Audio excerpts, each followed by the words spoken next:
အားလုံးပဲမင်္ဂလာပါခင်ဗျာဓမ္မအမြင်ဘဝသင်ခန်းစာအစီအစဉ်ကနေပြီးတော့ဓမ္မမိတ်ဆွေများအားလုံးကိုလိုက်လဲကြိုဆိုပါရခင်ဗျာ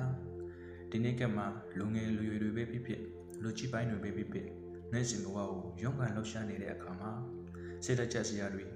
စိတ်ဆုပ်ထွေးစရာတွေနဲ့စိတ်ဖိစီးမှုတွေကိုရင်ဆိုင်ကြုံတွေ့နေကြပါတယ်စိတ်ဖိစီးမှုတွေများလာတဲ့အခါမှာဘာပဲလို့အစီမပြေတော့ပဲလမ်းပြုတ်တယ်လို့ခံစားကြတတ်ပါတယ်ဒါကြောင့်ဒီနေ့ဗီဒီယိုလေးမှာတော့ကျွန်တော်တို့ရဲ့ယဉ်ထဲမှာစိတ်ဖိစီးမှုတောကတွေကိုဘုရားမြတ်စွာဘုရားရှင်ရဲ့ဒေသနာတော်မှာဖော်ပြထားတဲ့ဓမ္မအမြင်တွေနဲ့ဘယ်လိုမျိုးအေးချင်းချမ်းကျော်လွှားခွာချနိုင်မလဲဆိုတဲ့ဘဝသင်ခန်းစာကောင်းတစ်ခုကိုညှဝေပေးသွားမှာဖြစ်ပါတယ်ခင်ဗျာ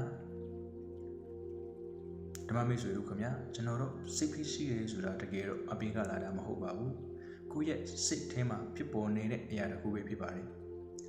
ဘုရားမြတ်စွာဘုရားရှင်ကတန်ယုတ်တနိကေစိတ်တတုတ္တမှာဟောကြားခဲ့ပါတယ်စိတ်တေနနိယတိလောကောတဲ့လောကကြီးကိုတတ္တဝါအပေါင်းတို့ကိုတဲ့စိတ်ကပဲဆွဲဆောင်ပြီးတော့မောင်းနေနေတာဖြစ်ပါတယ်တဲ့စိတ်ကနေလောဘဒေါသနဲ့ပူလောင်နေရင်ကျွန်တော်တို့ရဲ့ဘဝကြီးကလည်းလိုက်ပြီးတော့ပူလောင်ဖြစ်ရှိနေရတတ်ပါတယ်တဲ့ဒါဆိုရင်စိတ်ဖိစီးမှုတွေကိုဘယ်လိုကျော်လွှားမှလဲနီလန်တော့ခုနဲ့ကျော်လွှားနိုင်ပါတယ်ခင်ဗျာပထမဆုံးအချက်ကတော့စိတ်ကိုအတိတ်နဲ့အနာဂတ်မှာအလင်းမလွတ်ဘဲနဲ့ပြစ္ဆုတ်ပါမှာထားဖို့ပဲဖြစ်ပါတယ်ကျွန်တော်တို့အများစုဟာဖြစ်မလာသေးတဲ့အနာဂတ်အတွက်ကြိုတင်ပူပန်ပြီးတော့စိတ်ဖိစီးတတ်ကြပါတယ်ဘာဖြစ်မလဲအဆင်ပြေပါမလားဆိုတဲ့တောကတွေဖြစ်လာတဲ့အခါမှာလက်စမမီလုံနေတဲ့အလုပ်အပေါ်မှာပို့ပြီးတော့အာရုံစိုက်လိုက်ပါအတက်ကိုခပ်ပြီးပြီးရှိုးသွင်းရှိုးထုတ်လုပ်ပြီးတော့စိတ်ကိုငြိမ်အောင်ထားလိုက်ခြင်းကစိတ်ဖိစီးမှုကိုချက်ချင်းလျော့ကျစေပါတယ်ဒုတိယအချက်ကလက်ခံခြင်းဖြစ်ပါတယ်ဘဝမှာကိုယ်မချိုက်တဲ့အကြံအနည်းတွေအခက်အခဲတွေကြုံတွေ့လာတဲ့အခါဒါကိုငင်းဆန်ဖို့ကြိုးစားရင်စိတ်ဖိစီးမှုပိုပြီးတော့များလာတတ်ပါတယ်မြတ်စွာဘုရားရှင်ရဲ့အဆုံးအမအတိုင်းဒီအခက်အခဲဟာလည်းထာဝရမဟုတ်ဘူးဖြစ်ပြီးရင်ပြတ်သွားမယ်အနိစ္စသဘောပဲဒါဟာကုံဆုံးသွားမှာပဲလို့နှလုံးသွင်းပြီးတော့စိတ်ကိုလျှော့ချလိုက်ပါတတိယအချက်ကတော့အနည်းဆုံး9မိနစ်လောက်ခန္ဓာကိုယ်ငြိမ်ငြိမ်လေးထားပြီး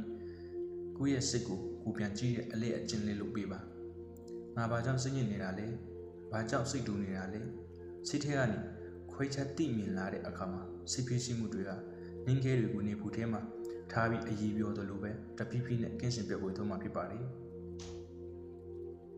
ဟုတ်ကဲ့ပါခင်ဗျာဒီနေ့ကျွန်တော်မျှဝေပေးခဲ့တဲ့ဓမ္မအမြင်ဘဝသင်ခန်းစာလေးဟာဓမ္မမိတ်ဆွေတို့ရဲ့ယဉ်ထဲကတောကတွေကိုအေးချမ်းစေလိမ့်မယ်လို့မျှော်လင့်ခဲ့ပါတယ်ခင်ဗျာနောင်ကမှလည်းဒီလိုဘဝအတွက်ခွန်အားပေးစေမဲ့ဓမ္မဗီဒီယိုလေးတွေကိုဆက်လက်မျှဝေသွားအောင်မှာဖြစ်တဲ့အတွက်ကြောင့်ကျွန်တော်ရဲ့ဓမ္မအမြင်ဘဝသင်ခန်းစာ channel လေးကို subscribe လုပ်ပေးတော့ဖို့ဖိတ်ခေါ်ချင်ပါတယ်ခင်ဗျာအားလုံးပဲစိတ်အေးချမ်းဉာဏ်ပွင့်လင်းပြီးဘဝတိုးတက်အောင်မြင်ကြပါစေခင်ဗျာ